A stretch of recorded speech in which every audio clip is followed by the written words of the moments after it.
네, 오늘은 웨스트민스터 신앙고백서 강의 71번째 시간입니다. 제24장 결혼과 이혼에 함께 보겠는데요. 결혼과 이혼을 다룬 지가 좀 오래됐습니다. 11월 초에 이게 24장 처음 첫 부분 했고요. 또 중간에 이제 추수감사절 또 맞이하고 성찬식 하고 하면서 성찬에 관한 27장 성찬에 관한 것을 잠깐 하루 했었죠. 그리고 이제 다시 24장으로 넘어왔습니다. 오늘 이제 결혼과 이혼 마지막 뒷부분을 볼 건데 처음부터 한번 이렇게 우리 웨스트민스터 신앙고백서 한번 읽어보겠습니다. 1항부터 먼저 한번 읽어볼게요. 시작. 결혼은 한 남자와 한 여자 사이에 이루어져야 한다. 남자가 동시에 한 명 이상의 아내를 두거나 여자가 한 명 이상의 남편을 두는 것은 온당하지 않다. 그러니까 오늘 읽은 창세기 2장 20절에 25절 말씀에 하나님께서 처음 만드신 결혼 제도가 한 남자와 한 여자가 가정을 이루는 것으로 그렇게 하나님께서 디자인하셨기 때문에 2명 이상의 남편이 있거나 2명 이상의 아내가 있으면 그거 아니다. 그것은 하나님께서 처음 계획하셨던 그 결혼이 아니다라는 거죠. 그래서 일부 다처제나 다부 일처제 뭐 이런 것은 안 된다. 이게 첫 번째 항입니다. 첫 번째. 두 번째 읽어볼게요. 시작. 결혼은 남편과 아내가 서로를 돕고 합법적인 자손을 통해 인류를 번성하게 하며 거룩한 씨를 통해 교회를 성장시키고 성적 부정함을 방지하기 위해서 제정되었다. 자, 이 항은 결혼의 목적입니다. 자, 결혼의 목적의 가장 첫 번째가 뭐냐면 남편과 아내가 서로 돕는 거예요. 그 전에 이제 로마 카톨릭이나 다른 데서는 가장 첫 번째 결혼의 목적을 자손의 번성으로 봤습니다. 합법적인 자손으로 인류를 번성하게 하는 거. 자, 이걸로 봤기 때문에 그런 면에서 사실은 이 결혼이라고 하는 것이 어떤 대를 이어가고 자손을 이어가는 이런 면을 이렇게 중점적으로 뒀다고 한다면, 이 청교도들은 남편과 아내가 서로 돕는 거, 그러니까 서로의 어떤 서로 그런 뭐랄까 신앙의 동역자로서 서로 함께 세워주는 관계로 이렇게 가정을 이루는 거, 이것을 첫 번째로 봤다는 거예요. 그래 이제 그렇게 이렇게 청교도적인 관점에서 생각을 하면, 물론 이 하나님께서 이 가정을 만든 목적 중에 하나가 자손을 번성하게 하고 또 거룩한 씨를 통해서 교회를 성장시키는 거, 이게 굉장히 중요한 목적이지만 거기에 앞서서 먼저 남편과 아내가 하나 돼서 한 가정을 이루고 서로 동역자로서 세워주고 함께 가는 것을 지금 청교도들은 1번으로 두었습니다. 그래서 요즘에 많은 사람들이 결혼을 하고 자녀를 안 낳잖아요. 자녀를 낳고 기르는 것이 너무 또 힘들고 경제적으로 어렵고 뭐 이러니까 그렇긴 하기도 하고요. 또 한편으로는 이 여러 가지 면에서 아기가 안 생기는 경우도 많아요. 환경 호르몬 탓도 있고 뭐 여러 가지가 있잖아요. 그런 면에서 상당히 이제 어려움을 겪고 뭐 이렇기도 한데, 근데 이제 무엇보다도 중요한 것은 서로 어떤 신앙의 동역자로서 함께 서로 돕는 이면이 굉장히 중요한 면이에요. 그래서 이제 물론 우리가 결혼하고 하나님께서 주신 대로 자녀를 또 낳고, 요즘같이 우리나라 같이 지금 자녀들 자녀들을 안 낳는 그런 분위기가 되어가지고 지금 인구가 점점 줄어들고 있잖아요. 자, 그런 면에서 하나님 주신 대로 자녀를 많이 낳는 것도 참 중요한데, 자녀를 못 낳는다고 할지라도 더 중요한 것이 서로가 어떤 남편과 아내가 서로의 어떤 신앙의 동역자로서 함께 가정을 세워가고 함께 하나님의 어떤 교회를 세워가고 그것을 위해서 연합하여서 함께 가정을 이루는 거, 이게 되게 중요하다는 거예요. 그래서 그런 면에 있어서 이제 서로 이렇게 어떤 한 사람이 무너지거나 한 사람이 좀 힘들 때 남편과 아내가 서로가 좀 도와줄 수 있고 세워줄 수 있는 이런 좋은 신앙의 동역자로서의 관계. 그렇기 때문에 오히려 더 이 시대에 믿지 않는 자들과 결혼해서는 안 된다는 거죠.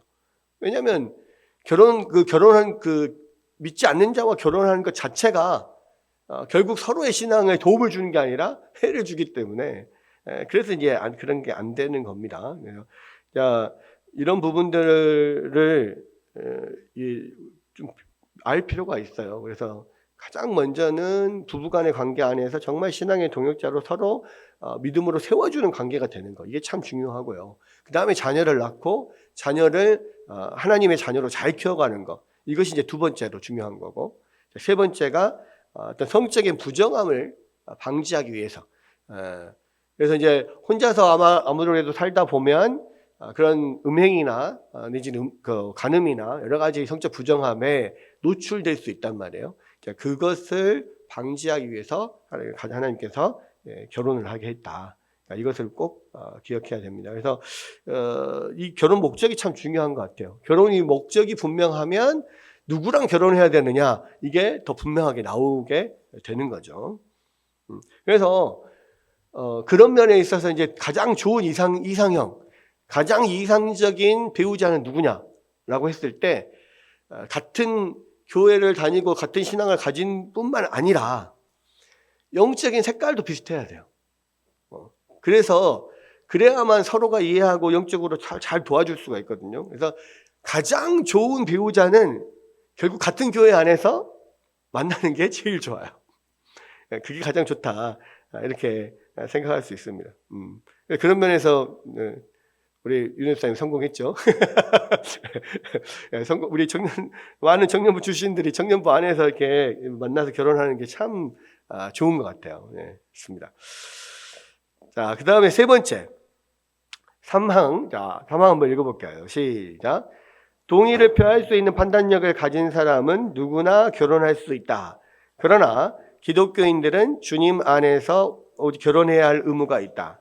참 개혁신앙을 고백하는 자들은 불신자나 교황주의자나 다른 우상 숭배자들과 결혼해서는 안 된다.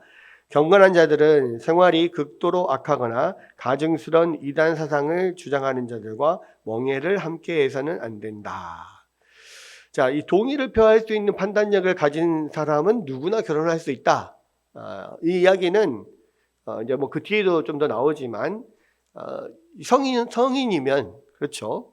성인이면 누구나 자유롭게 자기의 의사에 따라서 결혼할 수 있습니다. 그러니까 우리나라 법도 그래요.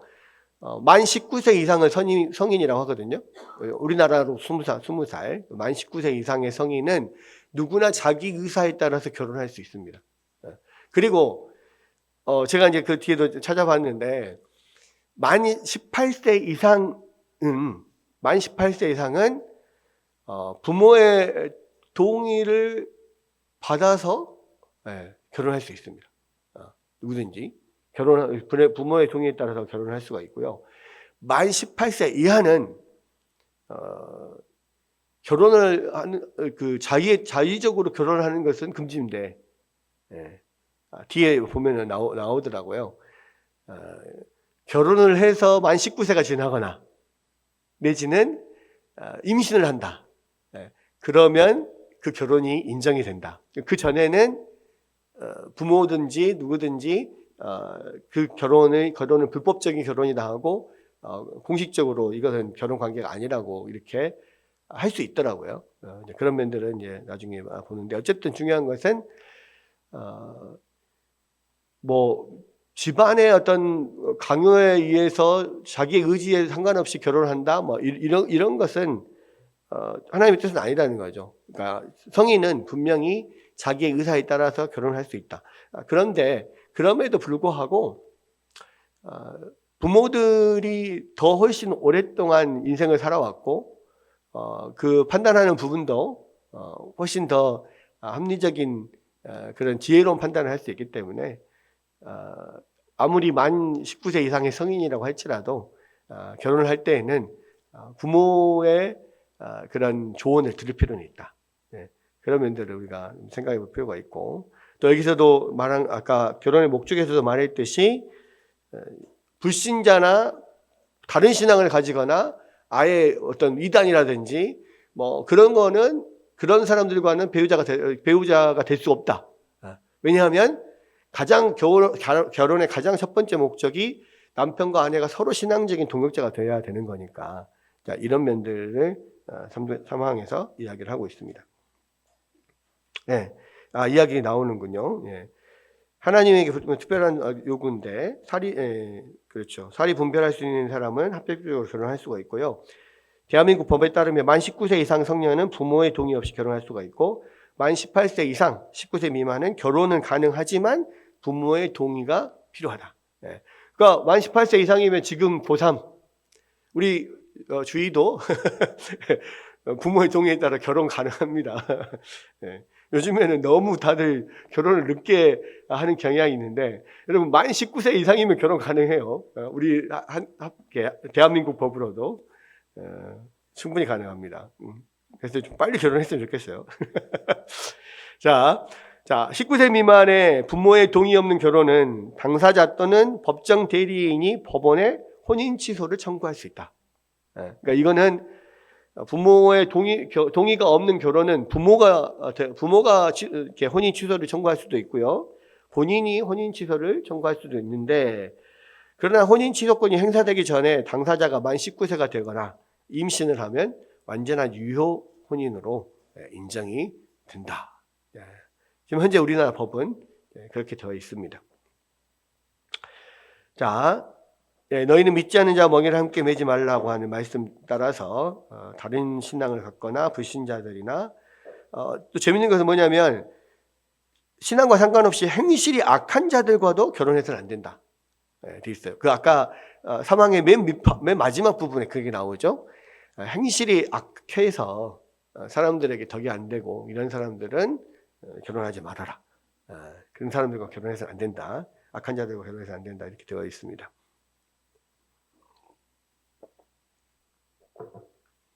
다음에 4항입니다. 한번 읽어볼게요. 시작. 성경이 금지하지 않은 혈족이나 친족 간의 결혼은 허용되지 않는다. 그런 사람들이 남편과 아내로서 살게 되는 근친 결혼은 인간의 법률이나 서로의 동의에 근거하더라도 합법으로 간주될 수 없다. 남자는 자신의 친인척과 결혼해서는 안 되고 아내의 친인척과 결혼해서도 안 된다. 여자의 경우도 자신의 친인척과 결혼해서는 안 되고 남편의 친인척과 결혼해서도 안 된다. 자, 여러분 우리나라 법에는요, 결혼 금지가 이제 친인척 간의 결혼 금지가 어떻게 되어 있냐면 8촌 이내의 친족과 4촌 이내의 인척과는 결혼해서는 안 된다 이렇게 되어 있습니다. 근데 이제 친족은 뭐고 인척은 뭐냐? 큰 인척이라고 하잖아요. 친족은 혈연 관계를 통해서 맺어진 거예요.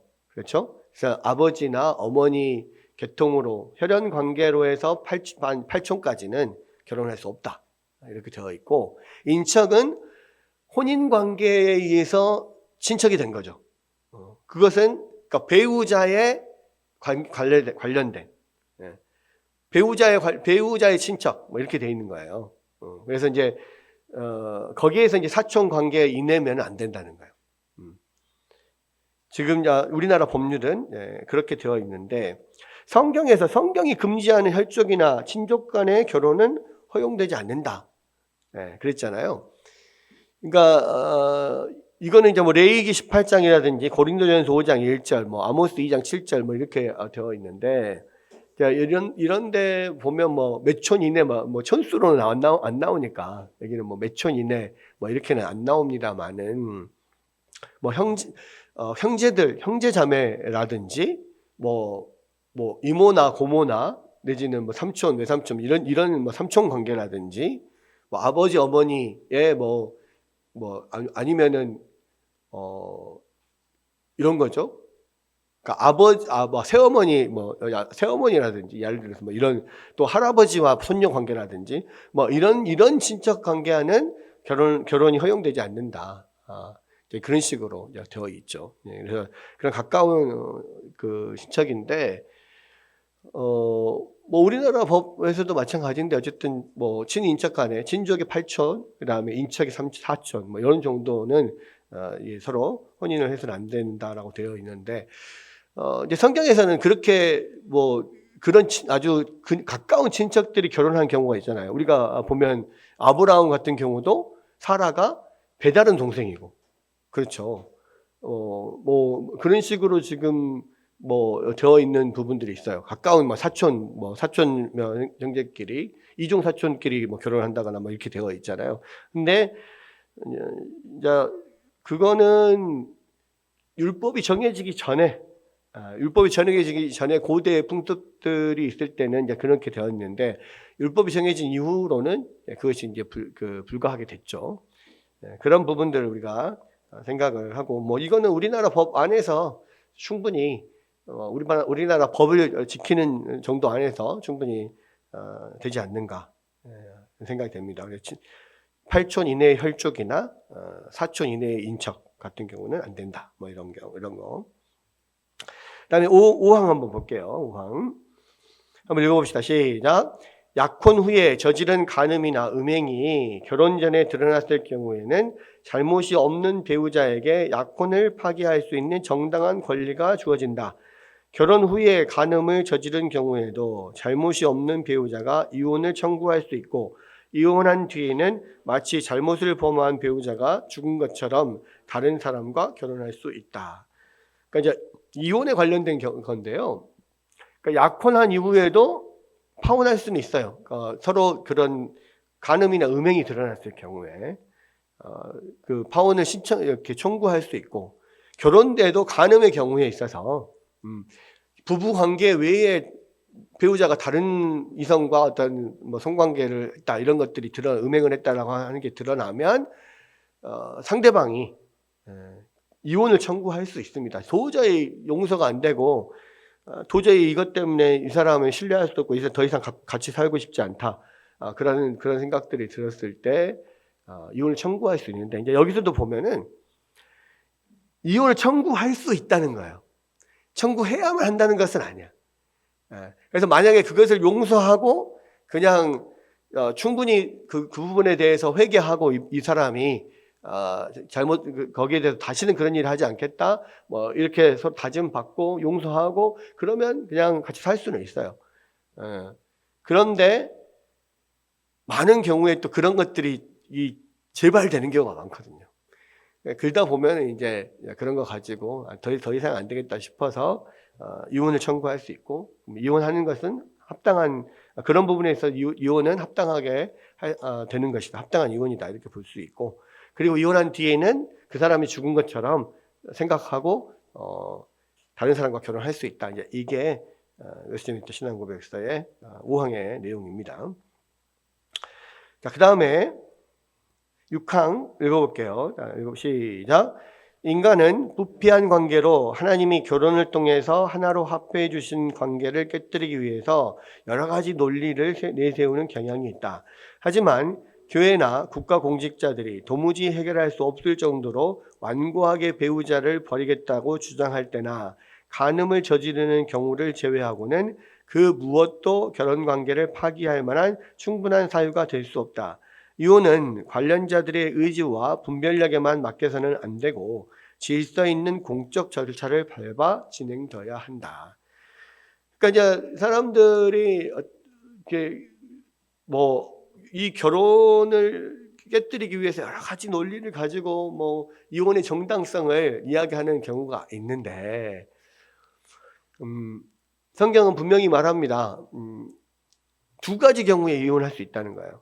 두 가지 경우에 배우자가 음행을 했거나 그것 때문에 도저히 견딜 수 없다는 거. 또 한 가지는 아무 이유도 없어. 근데 배우자가 무조건 못 살겠다, 더 이상 못 살겠다, 너하고는 안 살란다, 무조건 안 살겠다고 그냥 주장할 때 아무리 설득해도 안 된다. 그러면 뭐 더 이상 설득해서 안 되는데 어떻게 하겠어요. 뭐 나는 이혼 못하겠다. 나는 이혼한다고 나가 살아버리고 다른 살림 차려버리고 뭐 이런 식으로 뭐 그렇게 해버리면 어떻게 하겠습니까? 그거는 그냥 그 상대 측에서 나를 버린 것이 되기 때문에 그랬을 때는 그냥 이혼하는 것이 합당하다, 합법적이다. 그러나 이혼을 한다고 할지라도 공식적인 적법한 절차를 밟아서 이혼을 해야 된다. 그래서 그냥 단순히 이혼 합의 그냥 하고 끝 이게 아니고 정확하게 이혼 소송도 하고 법정에서 법적인 절차를 밟아서 법적으로 이혼을 했다는 것을 정확하게 이렇게 딱 드러나는 법적으로 증명이 되는 절차를 통해서 진행을 해야 된다. 왜냐하면 또 이제 그렇게 진행하다 보면은 어떤 경우에는 이혼 소송만 하다가 서로가 이제 어느 정도 또 합의가 되고 이야기가 잘 돼서 그게 또 뭐 이혼을 안 할 수도 있는 것이고 뭐 여러 가지 뭐 있잖아요. 그리고 이혼을 하더라도 공식적인 딱 절차, 국가에서 인정한 절차를 밟아서 해야만 여러 가지 면에 있어서 권리나 이런 부분들도 이렇게 뭐 할 수 있고 이런 면이 있다는 거예요. 근데 이제 분명한 것은 뭐냐면 두 가지 경우에만 이혼이 지금 허락되는 거예요. 지금 이 시대에는 그냥 내가 마음에 안 들면 아니면 성격 차이, 여러 가지 뭐 성격 차이, 뭐 마음에 안 들면 이렇게 해서 그냥 이혼하고 막 그렇게 되잖아요. 근데 너무 이혼을 쉽게 생각하고 너무 이혼을 쉽게 하는데 그건 아니라는 거예요. 크리스찬에게 허락되는 두 가지 경우는 하나는 배우자가 음행을 했을 때, 도저히 이것을 내가 견딜 수 없을 때, 그 다음에 막무가내로 그냥 무조건 나를 배척하고 나를 버릴 때, 배우자가 나를 버렸을 때, 그랬을 때는 뭐 어쩔 수 없이 이혼을 하는 것까지는 어쩔 수 없다. 자, 그런 부분들 두 가지 경우를 제외하고는 내가 마음에 안 든다고 해서 그냥 무조건 이혼하고 이것은 안 된다. 하나님의 뜻이 아니다. 분명하게 그런 이야기를 하고 있는 겁니다. 그래서 이제 모세의 율법은 근친 결혼을 엄격히 금지했고, 이제 레위기 18장에 보면은 결혼이기보다는 이제 막 그 성관계 그런 부분에 있어서 음행에 관한 이야기를 쭉 나왔는데, 그렇게 서로 이렇게 음행이 안 되는 그런 관계가 결국은 결혼 못하는 관계라는 것이다라는 것이고요.